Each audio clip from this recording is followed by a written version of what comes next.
Бүгінгі әңгімеміз көшпелілердің көне және ескі замандардағы адамзат тарихындағы үстемдігі туралы, үстем күштілігі туралы. Кең даланы мекендеген көшпелі тайпалар көшпелі шаруашылықта ғалымдардың есептеуі бойынша осыдан 3000 жылдай бұрын көшіпті. Енді көпшілігі бұл Монғолия даласының шығыс жағында, ішкі Монғолия жағында алғашқы көшпелі шаруашылық пайда болды деп есептейді.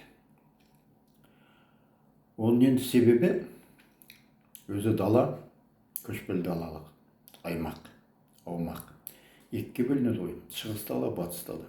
Батыс даласы қазақ даласы, бұрын кездер неше түрлі атаған, Қыпшақ даласы, Сақтар даласы, тағы басқалар. Енді қазақ даласы. Қазір біздің қазақ мемлекеті орналасқан дала. Ал шығыс бөлігі даланы ол Моңғол даласы. Бұрын татар даласы дейтін, оған дейін тағы да басқа халықтардың даласы дейтін. Ғұндар даласы дейтін. Осы екі даланың екі бөлігінде кішкене айырмашылықтар бар. Табиғи, географиялық айырмашылықтар, климаттық айырмашылықтар бар. Мысалы, батыс далада, қазақ даласында жазда жаңбыр аздау жауады, қыста қалың қар жауады. Сондықтан да қысты күндері халықтың басым бөлігі бәрі жайлаудан қыстауға көшіп, қыстауда жатады. Солтүстік жақтарға шөбі мол, салқын жақтарға жазды күні жайлауға келеді, шығып, қысты күні түгел оңтүстік жаққа, Сырдария бойына, көбінесе сыр жаққа, сол қыстауға, сол жаққа барады көшпелілер. Ал мына Жетісу жақтағы Алатау маңында тұратындар, олар жазда таудың басына таман жайылады, малдар жайлау тау бөктерінде. Қыста тау етегіне түседі, мына Балқаштың оңтүстік жағы, ары қарай Ыстықкөл жақ, сол жақтарға қыста қыстайды, қыстаулар. Ал Моңғол даласының бір ерекшелігі, бұнда тынық мұхиттық муссон аумағына кіреді. Бұнда көктемде жаңбыр молырақ жауады, сол молырақ жауған жаңбыр шөптің қаулап шығуына және бүкіл жыл бойы сақталуына әсер етеді. Қысты күні қар аз болады. Қар өте аз болады.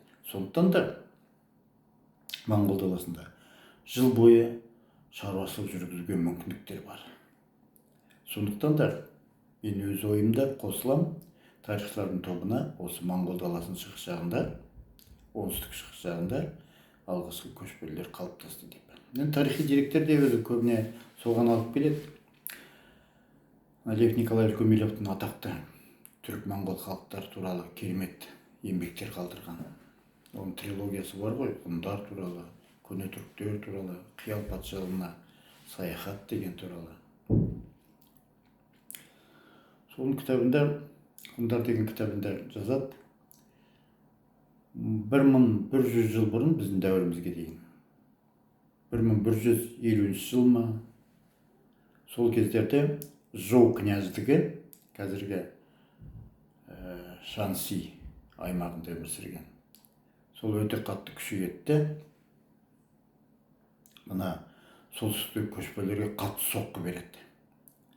Сол соққының себебінен, қатты қырғыннан аман қалған көшпелілер Гоби шөлінен асып, қазіргі Халқан жеріне алады деп жазған тарихшылар.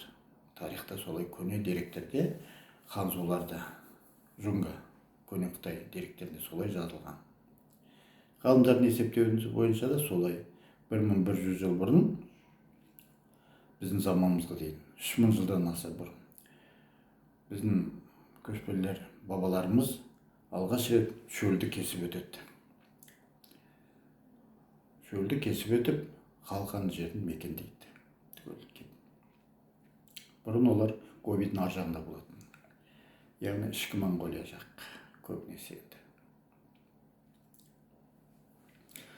Содан көшпелі шаруашылық дами бастайды. Көшпелі шаруашылықтың енді дамуын бәрі дамуға байланысты енді 3 кезең басты бөлуге болады. Енді 5 кезеңі бар негізі. Енді 3 кезеңді қысқаша алайық. Өрлеу, кемелдену және құлдырау кезеңдері болады әр нәрсенің. Тіршіліктің де, тірі материяның да, өлі материяның да барлығын, в общем, дүниеде не бар? Барлық материал қозғалыстың түгел осындай 3 басты кезеңі болады. Енді 5-еде болады, оның басталуы, аяқталуы. Ол енді жарайды. Оны бәрі түсінеді. Сондықтан өрлей бастайды. Сол кезден бастап, мына халқа жеріне келгеннен кейін көшпелілер, біздің бабалар көшпелі шаруашылық түгел өркеліп, кен жайылып, қазіргі Моңғолияның жеріне түгел жайлайды. Көшпелі тайпалар, ғұндар. Ол енді өрлеу кезеңі 3-ші ғасырдың аяғына дейін созылады, біздің заманымызға дейінгі. 3-ші ғасырдың аяғынан біздің заманымызға дейінгі 209 жылдан бастап Мөде Тәңірқұт ғұндардың көсемі бүкіл 24 тайпаны біріктіріп, өте алып мықты алғаш далалық держава құрады. Сөйтіп далалық халықтар кемелдену сатысына өтеді. Содан бастап осынау ары қарай Жужан, көне түріктер, ұйғыр қағанаты, моңғол қағанаты құрылып, содан бастап 1000 жылдан аса уақыт өзінің кемелдену сатысында болады. Көшпелі елдер түгел мәдениеті. Моңғол империясы ыдырағаннан кейін ғана барып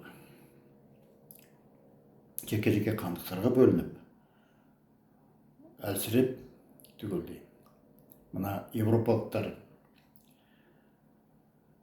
теңіз жолдарын ашқаннан кейін, Ұлы Жібек жолының маңызы төмен түсе бастағаннан кейін, мына көшпелі елдердің енді нашарлай береді.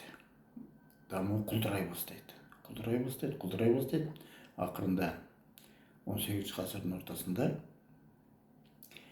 1755 дейді, кейбір 1758 жылдар дейді, осы аралықтарда жоңғар хандығының құлауымен даланың соңғы державасы құлайды. Міне осылай қысқаша. Ал енді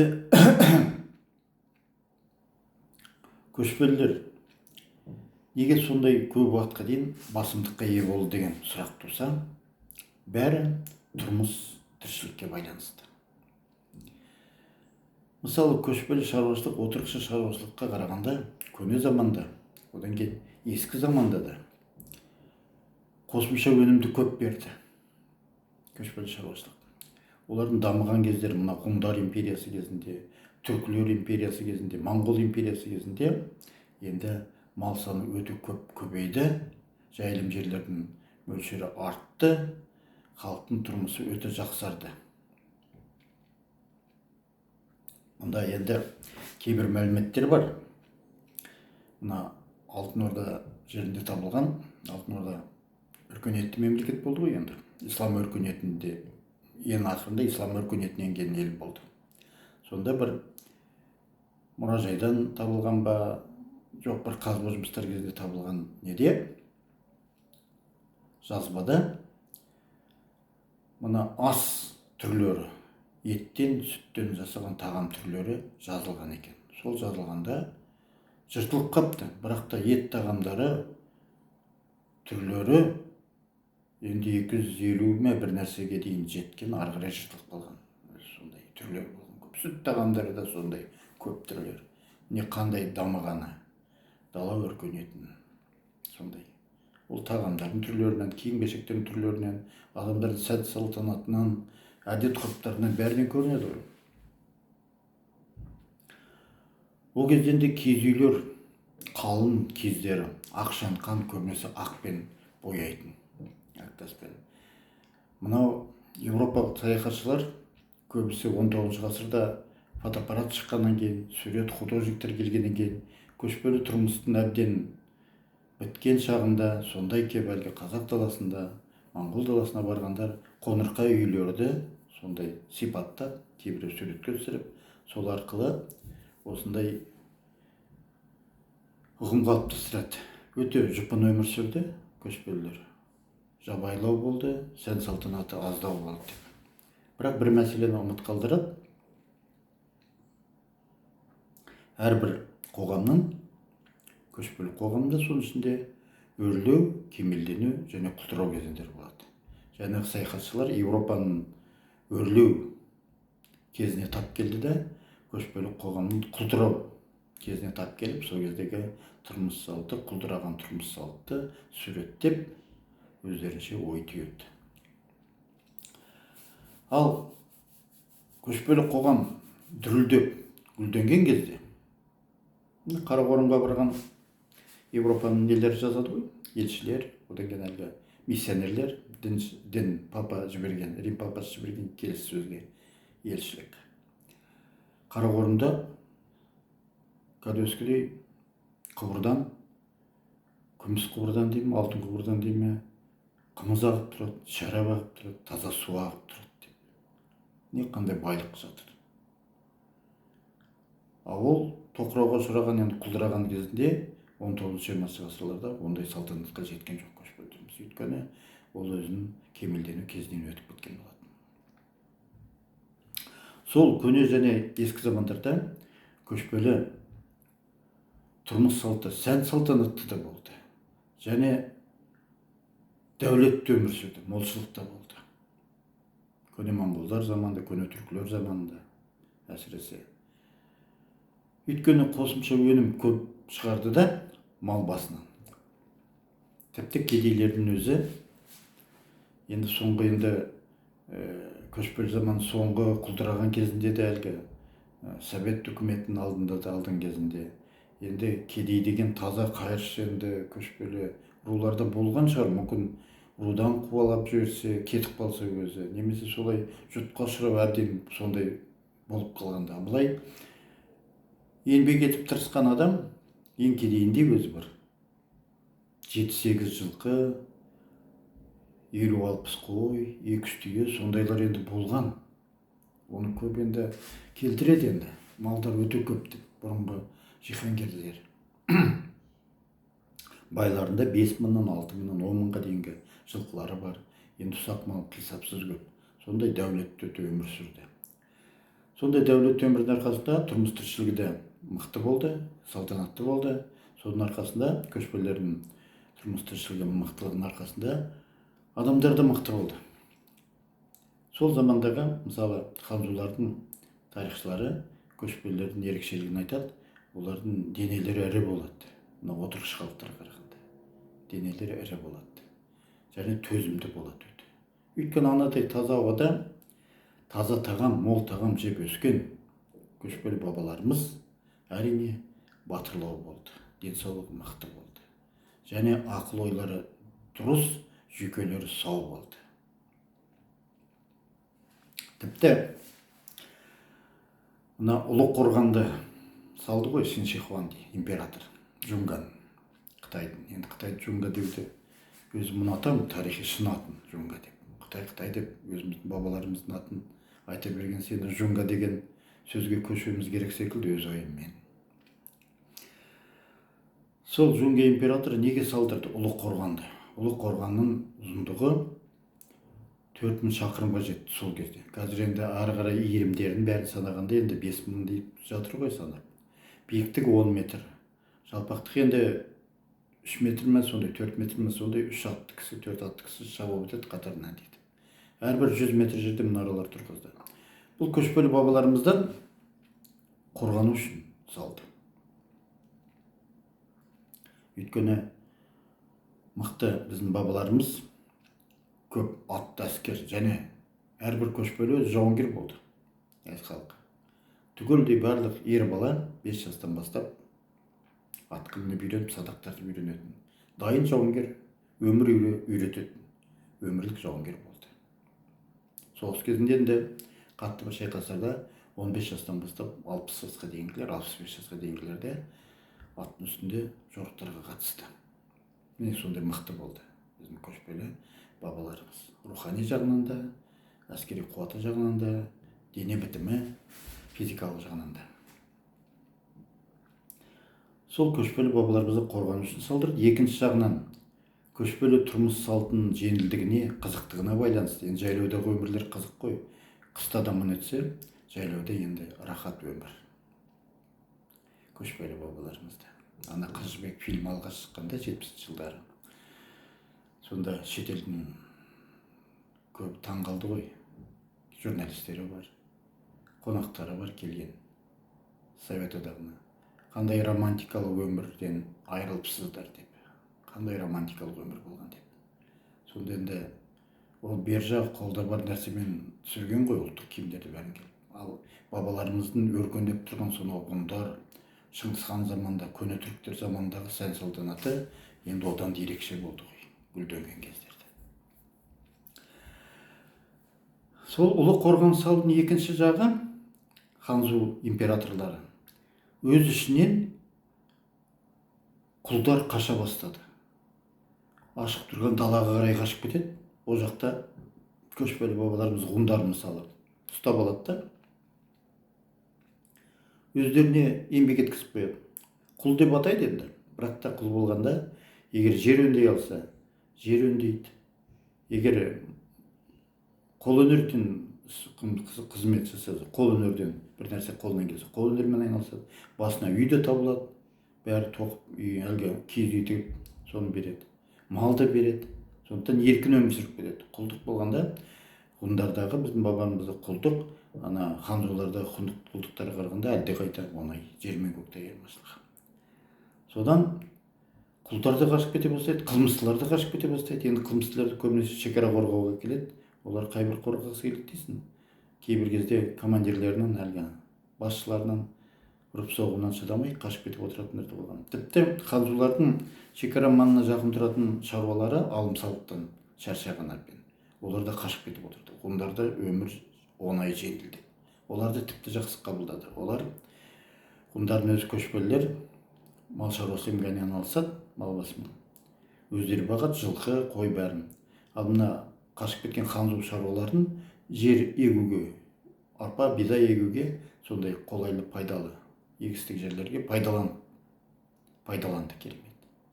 Осылай міне өмір сүріп жатты көшпелілер. Енді соған байланысты өте алып империялар құрды көшпелі бабаларымыз. Соның біреуі ғұндар державасы. Енді көп бәрін айтсақ енді созылып кетеді әңгіме. Ғұндар өзі төртке бөлініп кететін кез болды ғой. Біздің заманымыздың бірінші ғасырдың, екінші ғасырдың ортасында сәнбилер, ханзулар саясат, хитрық саясаттың арқасында біздің заманымыздың бірінші ғасырдың ортасында сәнбилерді айдап салады ғұндарға. Сонымен олардың қатты соққысынан өздері ханзулар оңтүстік жақтан, сәнбилер шығыс жақтан тиіседі. Сонда екі жақты соққының арқасында ғұндар қатты жеңіліске ұшырайды да төртке бөлініп қалады ғұндар. Бір жағы батысқа кетіп қалады. Батысқа кеткен әлгі ғұндардың ұрпақтары 5-ші ғасырда атақты Еділ ханды тудырып, сол Еділ хан Рим империясының құлауына түрткі болады. Бұл ғұндардың төрттен бөлінгені. Екінші бөлігі Жетісуға қарай жылжиды, көшіп. Біреуі тағы үшіншісі ол сәнбилердің арасына құрамына кіріп кетеді. Төртінші бөлігі ұлы қорғанның маңына қоныстанып, Жунга империясының бағынышты болып қалады. Осылай төртке бөлінді ғұндар. Соның күштілігі енді төртке бөлінген бір бөлігі Европа жаққа көшіп кеткен. Бірінші ғасырдың ортасындағы. Солардың кейінгі ұрпақтары бүкіл славян герман халықтарын айдына салып айдап, империяның құлауына, Рим империясының құлауына түрткі болады. Атақты Еділ хан. Оны тарихта Аттила дейді. Міне қандай бабаларымыздың күштілігі. Көне түріктер Сары теңізден Қара теңізге дейін жерді иеленеді. Византиямен қарым-қатынас жасап жатады. Иранмен шайқаста болады, кейбір кезде одақтасады Иранмен. Сөйтіп бұл империялардың бәрімен. Мына оңтүстігіндегі Тан империясымен, Жунгадағы Тан империясымен жауласады қатты. Тан империясы бірақ та ол таза ханзулардың империясы болмаған. Оның тарихшылар енді көбі Қытай деп бұл кезде сөйтіп Қытай емес, олар табғаштар. Бұл және айтып өткен ұлы қорғанның шекарадағы ұлық қорғанды қорғау үшін жалданып Қытайларға қызмет еткен көшпелі халықтар, соның ұрпақтары талғаштар. Көбі сәнби тектес, бағана ғұндарды айтып өткен, талқандауға көмектескен сәнбилердің ұрпақтары, тоба деген тайпалардың ұрпақтары, соны талғаштар дейді. Солар билеген таны әулетін. Солар түріктермен қатты шайқасады. Ал енді атақты Шыңғыс хан. Оның күшін барлығы біледі әлем. Моңғол, ол кездегі моңғолдар түгел енді әскері бәрі түгел, елі түгел бәрі біздің бабаларымыз. Керейлер, наймандар, қоңыраттар, уақтар, меркіттер, татарлар да біздің сол халықтарға жатады. Оңғыттар бәрі түгел. Солар ол жарты әлемді бағындырады Шыңғыс хан. Ұрпақтары бар, Батухан бар, Құбылай бар, Құлағу бар. Сонда қазір кейбір батыс зерттеушілері, тарих зерттеушілері, одан кейін жай статистикамен айналысатындар, ұлы моңғол империясын енді екінші империя деп жатады. Бірінші империя әлемдік тарихта болған бұл Британия империясы. Немен есептейді? Жердің көлемі жағынан есептейді. Жер көлемі жағынан енді 44 миллион квадратный километр есептей ме? Солай. Моңғолдар енді 30-ға тақап қала ма, сондай шаршы квадрат километр. Солай бірінші орындағы ең алып империя адамзат тарихында Британия империясы дейді, Британияның. Екінші орында Моңғол империясы. Қалған ары қарай кете береді. Россия, көне Парсы, Осман империясы, көне түріктер империясы, көп тарихта болған барлық империялар. Аумағы үлкен империялар дейді. Енді салыстырып көрейік Британия империясы мен Моңғол империясын. Британия империясы Солтүстік Америкада Канада жерін басып алады, Солтүстік Американы. Ол Солтүстік Америкада кімдер мекендеді? Ағылшындардың әскеріне мылтықпен, зеңбірекпен қаруланған кемелермен келген әскеріне шайқасатын кімдер болды? Алғашқы қауымда өмір сүріп жүрген, көшіп қонып жүрген, тұрақтамай бір жерде бизондардың артынан, бұқалардың өздерінің бизондардың артынан еріп көшіп жүрген инди тайпалары болды. Рулық қауымда өмір сүрген. Олар қарсылық көрсете алмады. Соларды бағындырды енді. Одан кейін Австралия континентін бағындырды ағылшындар. Австралия континенті тіпті ол әлгі оның аборигендері Солтүстік Америкадағы индейлерден де төмендеу тұрмыс кешті. Олар кезбе тұрмыста болды. Әр жерге тұрақтамай, кезіп жүріп, күн көріп жүретін рулар болды. Рулар емес, тобырлар секілді. Соларды жеңді. Енді оларды жеңіп түк қиыншылыққа тұрмайды. Зеңбірекпен кемесі бар, әскері бар, мылтықтары бар елге. Африка елдерімен соғысты. Кинолар бар ғой, зулустар туралы. Сонда мына зеңбірек, мылтықпен қаруланған керемет фабричный заводтан шыққан қару-жарақпен түгел қаруланған ағылшын әскерлері зулустарды әзер жеңеді. Зулустар алғашқы қауымда өмір сүрген, қолында найзалары мен қалқандары ғана бар, садақтары да жоқ. Солар қатты қарсыласады. Тіпті саппен тұрған ағылшын солдаттарына шабуылдап, жаяу жүгіріп келіп, қолма-қол ұрысқа дейін келіп, өздері жүздеп қырылып жатса да, кейбір кезде ағылшын отрядтарын жеңіп жүрген кездерде болды. Міне қандай ерлік. Зулустардың аты тарихта мәңгі өшпейді. Қазір де ұрпақтары бар ғой, Южноафриканский республика дейді, сонда тұрып жатыр. Индияны бағындырып жібереді. Индия ол кезде мыңдаған князьдіктерге бөлінген кез. Ұлы моңғолдар империясы ыдырап, мыңдаған князьдіктерге бөлініп жатты. Бірақ байлығы өте көп болды.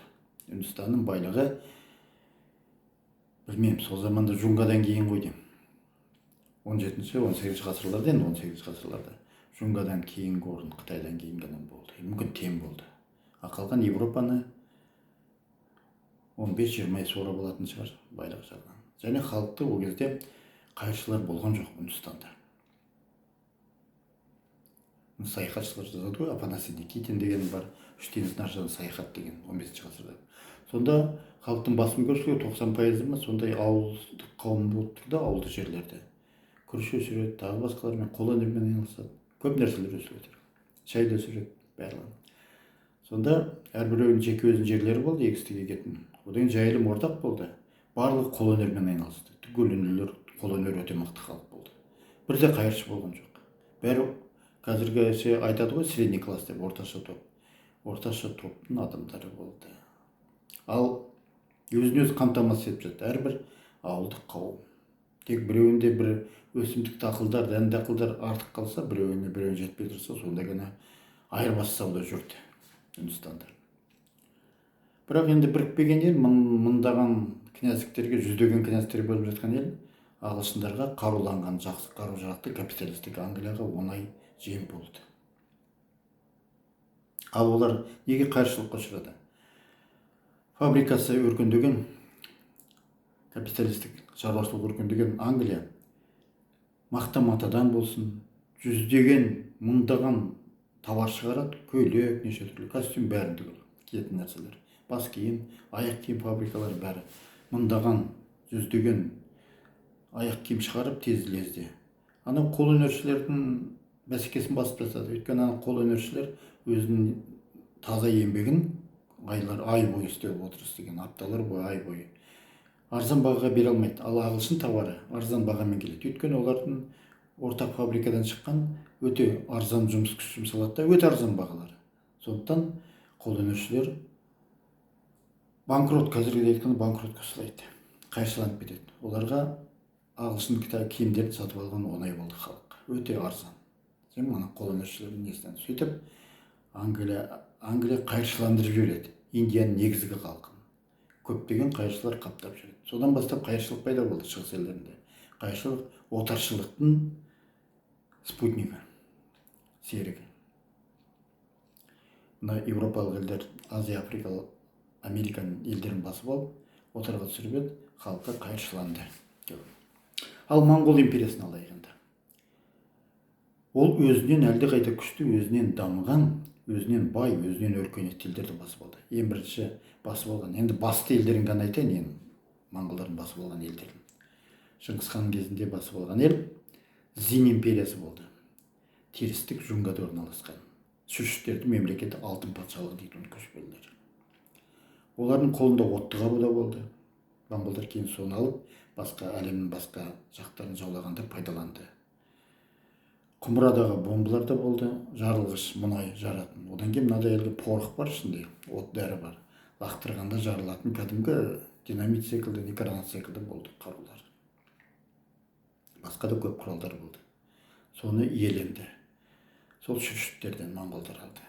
Енді соларды жеңді моңғолдар, өзінен күшті елдер. Және шүршіттердің армиясы саны көп болды. Мысалы, Ихулин шайқасында 400 мың адам келді, моңғолдарда 100 мың адам болды. 4 есе көп болды. Абылай жалпы алғанда 10 есе, 20 есе көп болды. Сондай елді жеңді. Екінші Шыңғысхан жеңген Хорезм Шахтар империясы. Бүкіл Орта Азияны, Ауғанстан, Пакистанның жерін қазіргі Иранды түгел билеп тұрған Аладдин Мұхаммед Хорезм Шахтың империясының талқанын шығарады 2,5 жылда. Онда әскер саны өте көп болды. 500 мың, 400 мың жинақталған тәртіпті әскері. Одан кейін тағы жиналғаны бар 600 мыңдай әскер. Ал Шыңғысханда 120 мың әскермен келді. Сол әскермен Хорезм қанша қалаларын керемет. Мына 30 сериялы фильм бар, Шыңғысхан деген. Қытай Халық Республикасы түсірген 2002 жылғы деп түсірген, 2004 жыл ма. Соны қарасаңыздар, керемет жақсы тарихи фильм. Анда қандай қалалары, әдемі тұрмыс салты, қандай киім-кешектер, сән-салтанатты, сол Хорезм империясын қалай бағындырғаны туралы түгел жақсы көрсетіледі. Өте жақсы көрсетіледі. Керемет түсірілген фильм.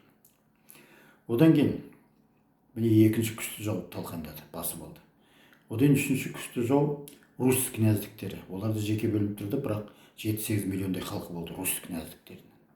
Оларда да ағаштан салынған үйлер, қалалар болды. Рязань, Киев, Коломна, Чернигов, Владимир, неше үлкен қалалар. Соны талқандады Батухан, Шыңғысханның немересі, Жошының ұлы. Соның бәрін алып, ақырында Европаға жорық жасайды. Русьті басып алып. Қандай қысқаша айтқан, енді тағы да көп елдер айтады. Мына Бағдатты алғаны бар, таяу шығыстағы. Мына Қытайдың оңтүстігін алған бір Сун империясы. Ол өте дамыған, сол замандағы ең өркениетті ел Сун империясы болды Қытайдың. енді оны бір кезек болғанда айта жатармыз. Міне сонда енді салыстырып қарасақ, Моңғол империясы мен Британия империясын алып қарайық. Кім қалай екен, сапасы кімнің жақсы? Өзінен төмен сатыдағы халықтарды бағындырған оңай ма? Жоғары сатыда тұрып, мылтықпен, зеңбірекпен, кемелермен атқылап, немесе өзінен күшті жаулармен соғысып, оларды бағындырған оңай ма? Әрине, ағылшындардікі оңай, жай саяхат секілді болды. Көбінесе саяхат секілді. Ал Шыңғысхан бастаған, ары қарай Құбылай бар, Батухан бар, Құлағу бастаған моңғолдардың жорықтары өздерінен күшті елдерді бағындырумен болды. Міне біздің бабаларымыз, қысқаша айтайын дегенім, бабаларымыздың күштілігі қандай болды? Бұл бәрі тұрмыстың жағдайына байланысты, қосымша өнімнің көптігіне байланысты. Соған байланысты адамдар ауқатты өмір сүрді, ауқатты адамдардан өте мықты, денсаулығы мықты балалар туады. Рухани жағынан да өте мықты болды. Тек қана одан кейін Шыңғысхан империясы ыдырағаннан кейін енді мына Ұлы Жібек жолы жабылып, енді сауда саттық азайып, мына батыс Еуропа елдері Африканы айналып Үндістанға, Қытайға, жоңғарға теңіз жолдарын ашқаннан кейін, Америка ашылғаннан кейін, мына жақтағы елдер, Ұлы Жібек жолының бойындағы елдер сауда саттық азая бастайды да, көшпелі елдер енді әлсірей бастайды. Көшпелі елдер өз негізінен сауда жолдан иеленіп алады да, сауда жолы арқылы өзінің қазынасын байытып отырады. Ана Түрік империясы да сол, хундар да сауда жолы үшін соғысты, түріктер де, моңғолдар да солай. Ең ақырында жоңғарлар да түгел сауда жолын алып болмақшы болды, Орта Азиядағы түгел. Бірақ қалаларды да алды, Орта Азиядағы қалаларды да алды, мына Шығыс Түркістандағы қалаларды алды, Қашқарды да алды, ана жақта Құлжа бәрін. Бірақ та түгелдей ие бола алған жоқ та, және ол кезде 18 ғасырда ана сауда жолының, жібек жолының маңызы кеткен болатын. Сондықтан жоңғар феодалдық мемлекеті көшпелі, ол ана бұрынғы замандағыдай күшті мемлекетке айналып алған жоқ. Міне осылай қазақ халқы да енді көшпелі тұрмыс өмір кешті. Алтын Ордаға дейінгі заманда біз Ұлы Даланың құрамдас бір бөлігі болдық, Ұлы Дала мәдениетінің құрамдас бөлігі болдық. Алтын Орданың құрамына кіргеннен кейін, мың 312 жылдан бастап Алтын Орданың ханы Өзбек далаға ислам дінін таратқаннан кейін, ислам мемлекеттік дін деп атағаннан кейін, біз ислам өркениетінің құрамына қосылып кеттік. Бірақ та көшпелі өмір салтымызды біз сонау 20 ғасырдың басына дейін ұстап келдік. Міне қысқаша көшпелілер туралы айтайын дегенім осы.